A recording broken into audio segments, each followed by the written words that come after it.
Hey, I'm Tim, and this is Southern Mudslingers 843. Today we're going to be looking at the Rack Boss 2.0 for the 2020 Can-Am Defender HD8 Max.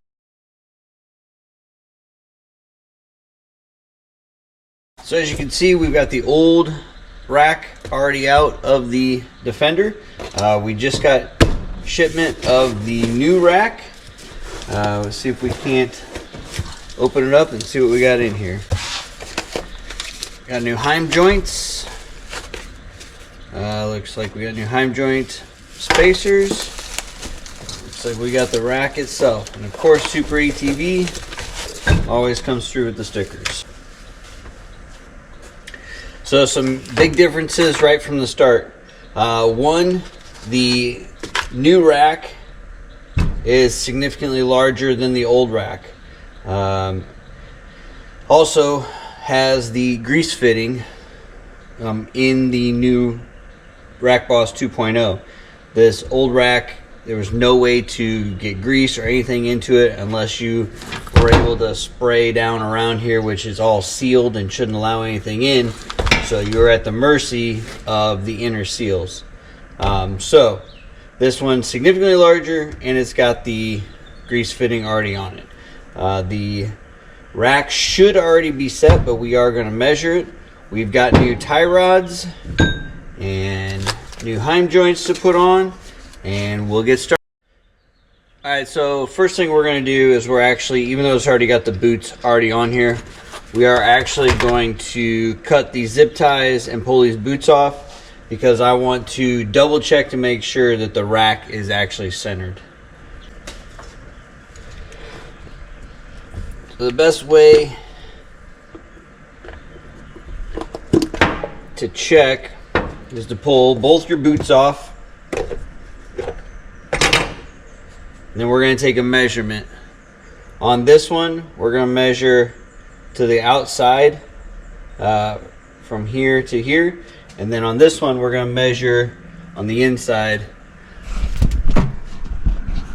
You can see we're going to measure from the inside to here. We're going to try and make sure that the length on the inside to there is equal of the length from here to here. Okay, so we're going to measure from the outer part of this flange to the inside, the face of the tie rod, and then the inside over here to the outer. You're going to need a small tape measure to get up inside there. So if you don't have one, go ask your wife for one. She's probably got one. That's what I had to do.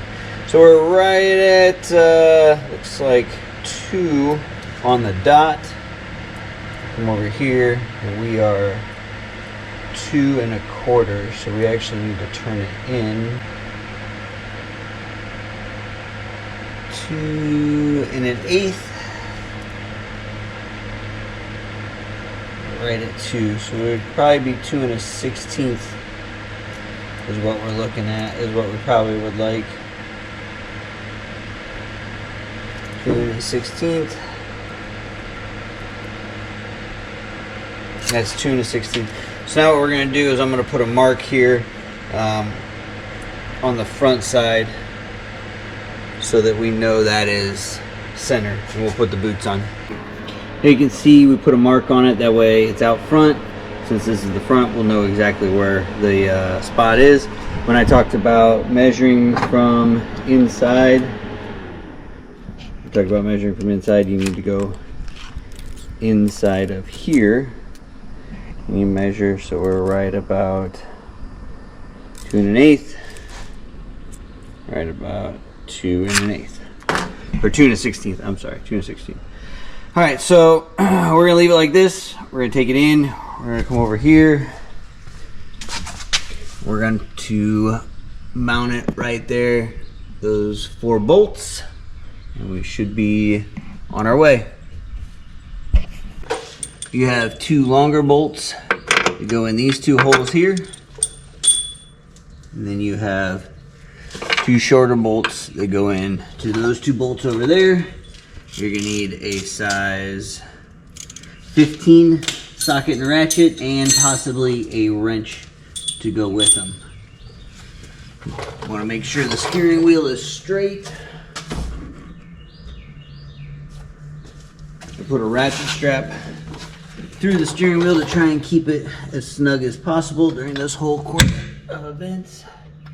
Try and be careful as you're placing it up in there.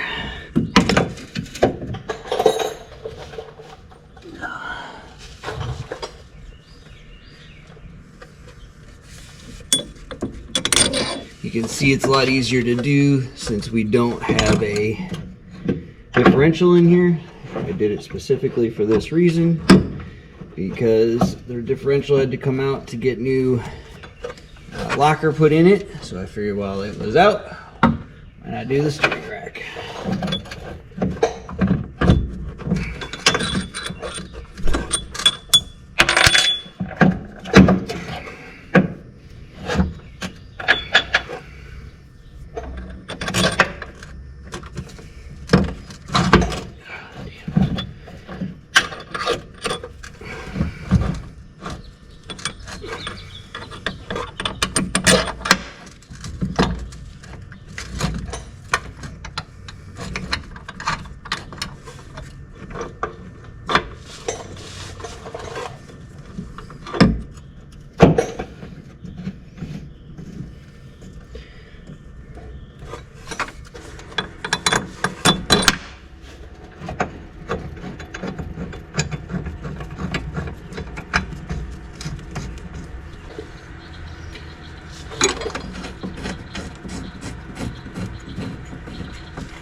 So I double checked to make sure that my line is straight from over here and my steering wheel is strapped down how I wanted it. And then the next thing that needs to go in is going to be this bolt right here, and this bolt is what keeps your steering joint down onto your rack.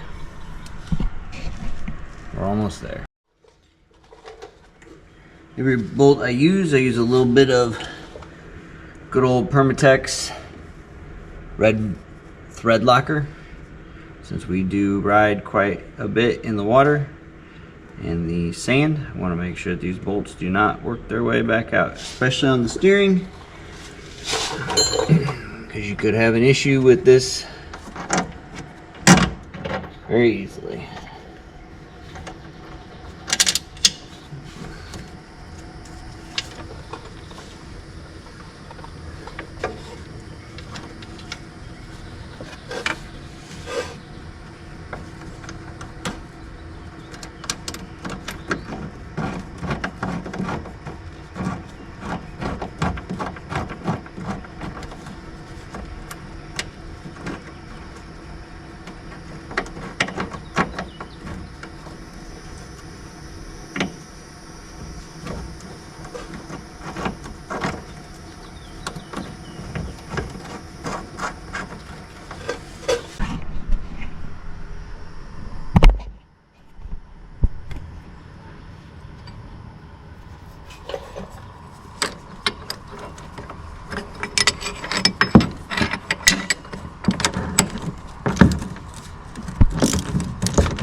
There is a gap on the back side there. You want to make sure you close down that gap.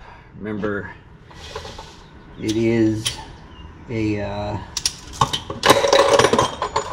smaller bolt, so you don't want to snap it off. So if all you're using is a 3/8 ratchet and wrench, you need to get something smaller, a wrench, and use a wrench on it and see if that doesn't.